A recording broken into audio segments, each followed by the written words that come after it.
Our guest today, right now, I am here with Nini Nguyen, chef and I guess celebrity chef. Can I say celebrity chef yet? Or Yes, I yeah, don't I think feel so. that way, but You've I gotten do some have a airtime. family. Huh? Yeah, I Well, do. yeah. So I'm here with Nini Nguyen, who is a current contestant on Top Chef All Stars. She was also, a contestant, of course, in prior seasons. She is a restaurateur and a very lovely human being. Welcome to the show. Thank you. Thank you for having me. Yes, I am a chef during COVID times right now. And I just competed on Top Chef All Stars. Um, Nice. Well, why don't we start with that? Why don't we explain, I guess, give a little bit of a descriptor of who you are and what you're all about in terms of your cooking style, your footprint, and things of that nature. so I am originally from New Orleans and I am Vietnamese in heritage. And so, but I live in New York now. I've lived in New York for almost 8 years. But I will always be a New Orleanian. I could live here for 1,000 years and will never be a New Yorker. Sorry. uh, but my home is just so special to me. I think that I showcase a lot of my New Orleans Vietnamese heritage in my cooking, especially on the show. I've realized that my, I guess, perspective on food and the things that I grew up eating is very different from everyone here in like New York. And on the show, I also do a lot of pastries because I started off in pastry and then transitioned to doing more savory cooking once I really like found my voice as a chef. And now I'm here. I just finished filming Top Chef All Stars, and now we're all watching it because we're all trapped in our homes. But it's good. It's Actually, good. do you know anything about the ratings of the show, if they've spiked because of due to COVID? Yeah, I Or think expected? I think Top Chef is like one of the top 10 shows that are on, like people are watching, and like Tiger King is number Yeah, one. yeah, yeah. But yeah, we're getting such like good ratings. And I mean, it's to be expected, but it's kind of strange because I feel like, walking in New York City now, you have to wear a mask. And I went to another Top Chef's alumni restaurant to pick up some takeout, and like people recognize me even with a mask on. I think it's the glasses, but it's really strange. It's a strange time to be alive right now. That is pretty wild. So, where are you writing this whole thing out? Are you in Brooklyn then, or are you in New Orleans? I actually moved in with my boyfriend, and I live in the East Village now. Okay. We're here in New York. We're here to ride it out. Yeah. We thought about like going home, but then New Orleans is really bad too. So we're just like, we'll just stay here. Yeah, I hear that. So what's the, I guess, the new day-to-day looking like for you? For me, I wake up. I mean, I think I became a chef so I didn't have to work with a computer all the time. And now my life is just surrounded by a computer. I have a lot of Zoom meetings, Skype meetings, emails, like all of these things. And so yeah, my life turned out like quite opposite than I thought it would be. Yeah. Yeah. Hopefully it's temporary, but I'm sure there's going to be some residual changes that come with the current time. Oh Uh, yeah. I guess, I mean, I can only imagine that your business has been impacted, but can you describe maybe the changes that you've experienced personally to your business? For me, I guess my business right now, just because of the show, is I do a lot of events. I am trying to ride the like Top Chef wave, my little 15 minutes as long as I can. Yeah, And hold on. You have way more than 15 minutes, sweetheart. I mean, holy shit. But I'll say that, even in your original season and this season, you definitely, well, first of all, the original season, you lasted through almost the entire season. no, And I didn't I thought you were actually. at least like 5, 6 weeks in. Uh, maybe five, six, but there was 15 episodes, and it's so Okay. great. It's funny because I feel like a lot of people, even though my time was so short on the first season that I was on, people remembered me, Yeah. and that's why I was invited to be on All Stars. So Yeah, I mean, All Stars essentially is like your fan favorites or People Choice Awards of Top yeah, Chef, right? And you're currently in the season now. So okay, so from the original season itself, that's 6 hours. So let's yeah, a prime time. yeah, But yeah. So go ahead. So you've been working prior to this, of course, as a catering chef and special events, things of that nature, and kind of yeah. So doing appearances. I do a lot of like appearances, working with other brands, or just doing dinners, Yeah. and everything was canceled immediately. Even like the biggest like Top Chef food festival canceled, and now I'm just trying to figure out like different ways to pivot because I still have bills to pay Right. and everyone has bills to pay. So everyone is, you have to be really resourceful or like think about things maybe differently. And so now that everything's digital, I've from my social media, everyone's always asking me like, what should I do with this food? Like, everyone's being forced to cook now. And, Mm.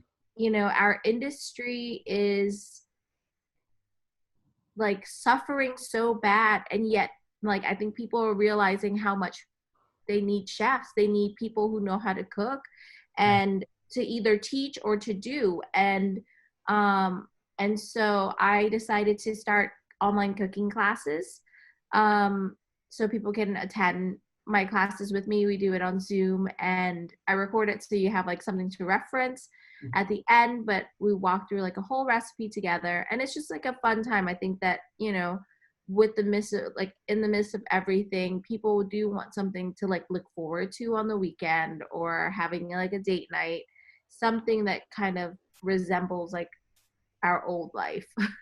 Now, how did you structure that? Like, what's the platforms that you're using? You mentioned Zoom, of course, but how are you putting it against a paywall and things of that nature?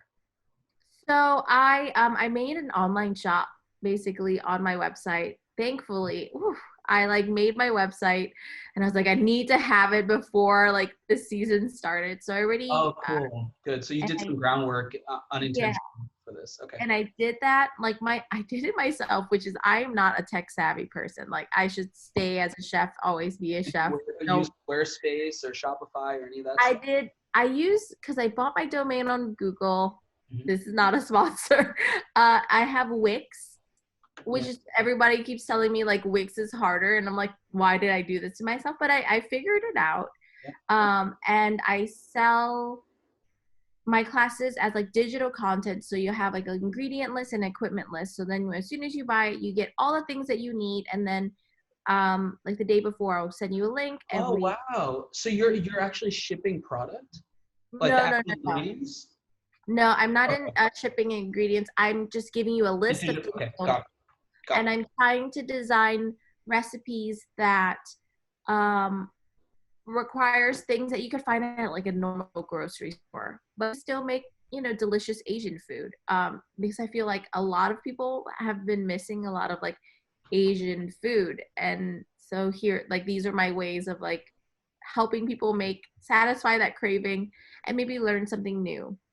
Oh, that's really Um, yeah, I did a like cook along with my neighbor who gave me scallops, and I'm like, this is so much fun. And I think that like maybe because he didn't know what to do with the scallops, and so then I was like, I'll help you and we can like make the same dish. I have these ingredients and he had the same, so then we cooked together and we sat and ate dinner, and it was just so much fun. And then I was like, I could do this for people who want to have like a class. And I actually built a cooking school in Brooklyn called Cook Space.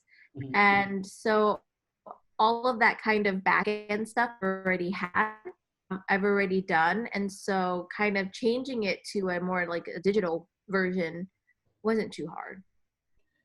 Do you find that there might be some silver lining there? Like, are you going to continue this, you think, this business arm of yours, newly developed business arm going forward? Um, I've already it so I launched it last week, and It's amazing. I think that there's so many people from so many different places. I have like a person from Saudi Arabia, some people from London, Wow. people from the West Coast, and they're all tuning in. And I think Wow. that it makes me accessible to people who otherwise had to go to New York to go to a cooking class or an event from I me. mean, are there any restrictions in your contract from Top Chef in terms of allowing or disallowing you from any of these engaging in certain like revenue streams, or is this pretty much okay? I think this is pretty much okay as long as I don't use the Top Chef name. Yeah, Um, yeah, they're pretty cool about it, and they are so like the whole like Magical Elves, the production team and NBC who owns yeah. Bravo. They've all been super supportive. They're like, if you have restaurants or if you're doing takeout, like let us know. We're gonna try our best to support you. So they've been here. They understand that like all of us needs to make money and like we all need to help each other. And so they've been super supportive. As long as I'm not going on like the Food Network being like, I'm gonna compete in within the year, I'm good. I hear that. Actually, recently, my wife had who you know actually, Diddy. So she had ordered a wine tasting from a som out in Napa. So what they did was, I think it's called In Good Taste Wines, and I'm just saying this for reference in terms of this could be an interesting progression of your model. So they sent over, 6 ounce pours, and her and probably like 6 or 7 of her friends had also picked up the uh, Uh-huh. same package. And then you had the option of actually going through a guided live like tasting with the som, Yeah. where you didn't have to, or you could just kind of go through Zoom and or whatever platform you need, and just kind of like virtually hang out with your friends and Yeah. tasting. But they love that, and I'm wondering, for someone like yourself, would it be possible to actually have like a hey, it actually yesterday was my friend's 40th birthday, and her fiance was looking for something to do for her, and we were looking for a way to have a private chef actually have a cooking class for like 40 of our friends. Yeah. So I wonder if that's something that's possible, and if that, how does that get coordinated? But anyway, something that I want to throw out there if you haven't Yeah, about it. Or that's so funny because 5 minutes before this call, someone reached out. Someone reached out and said, I want to have a private cooking class for like 10 people. How would you yeah. be interested in doing that? I'm like, yes. That's Oh what yeah. I love the most. It's like, tell me what you want to learn, and then I will show you how to do it. Yeah. Even Yeah, such a fun family event at home, right? Even if yeah, it's, 5 or 6 of you that you're quarantining together, like that is to me really exciting to be able to, to interact like this, right? yeah, yeah, That's great. So how do you think like overall, I mean, look, like there it's been famously publicized. The restaurant industry, of course, has been the hardest, or amongst the hardest hit industries with retail, or the first ones to get just closed, right? Shut yeah, off, light switch off, right? There's nothing to do. And, the resilience that I've seen, at least in my ecosystem here at Clinton Hill, Brooklyn, has been really interesting in the creativity. But I'm just wondering how you're seeing, like, when things do come back, what does that new normal look like for the restaurant industry in your head? I think that it's going to look completely different. And you have to think about, there's so many things that restaurants will have to think about now. I was talking to my friend Kwame, who owns a restaurant in DC, and he's like, I have to do single use menus. Like, how, if everyone's touching the same menus, like, how bad is that? And how do you be eco-friendly as well as be, I don't want to say sanitary because restaurants are clean, but be cautious of this new world we live in. Um, it's really interesting. I hope that like there are people to help one another to get to, because there's going to be a learning curve when we get back. I think restaurants are going to be some of the last places that are going to be open, and we all have to be kind of smart about it and help one another get past this for sure. Yeah, well, I mean, again, like to the resilience of just incredible people and workers and minds, you figured out a really interesting, robust portal for yourself, right? And not everyone of course, some folks listening will say, okay, well, she's got such a crazy platform like Top Chef. But not everyone has a social following or a platform, or not everyone with a social following and a platform translate into actually being able to drive real connection. So I think it's exciting and very value driven for you to be able to kind of like build up that new stream for yourself. So I think that's quite interesting. I hope a lot of people get inspired by that. So whether they're bartenders, whether they are, chefs at home, of course, whether they're beauty bloggers. I mean, Yeah. anyone that has amassed a connection with their audience, if, like now's the time to be creative and develop, uh, your own kind of revenue streams that will last in perpetuity, it seems Yeah. like.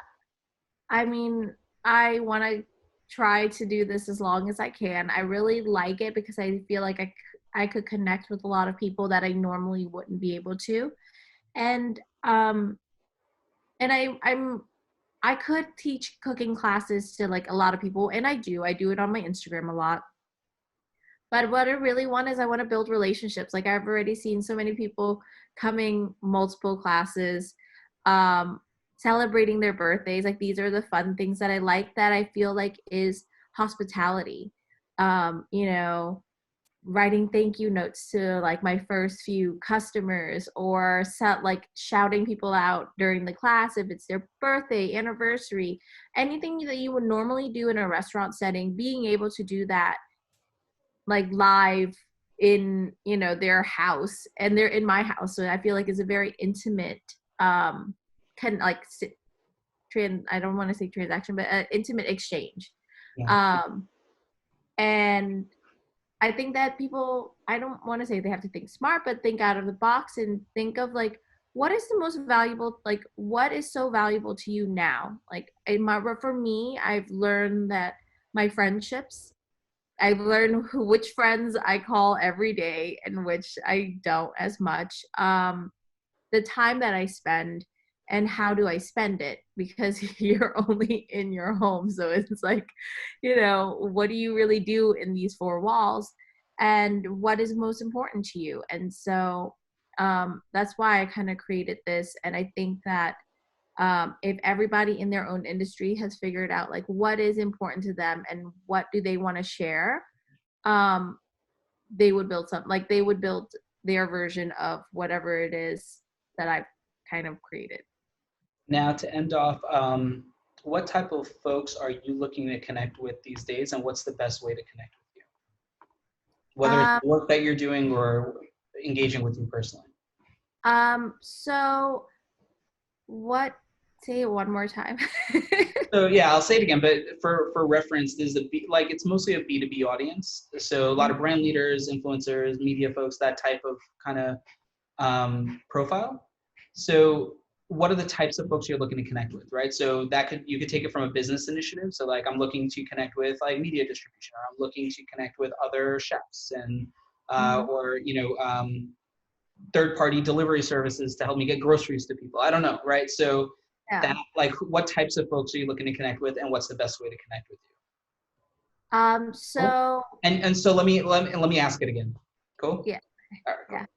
cool. So Nini we'll end with this. What types of folks are you looking to connect with? And then also, what's the best way that we can engage with you, either directly or follow the work that you're Yeah.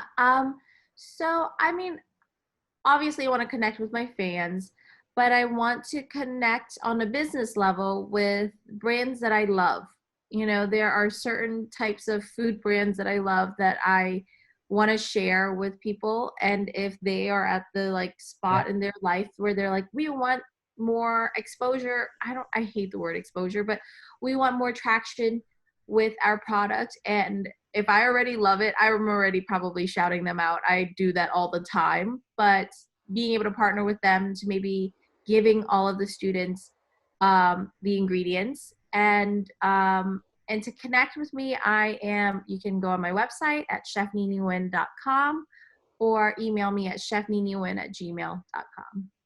Perfect. Nini, thank you so much for taking your time and being with us over here. I know it's a very trying times for everyone. So not everyone is always in a headspace to get on video and be a subject of an interview. So really appreciate you taking the moment, and we value the time. And I can't wait to continue watching the current season. And my wife and I both really root for you. Like we really root for you. So it's exciting to know somebody that's in the show, and or even like tangentially, right, through the work that we do, and the interactions that we've had in the past. So it's really cool. So congratulations on the pivot, and I wish you nothing but health, wealth, and happiness for you and your family. Same to you. Thank Awesome. you All right. so much.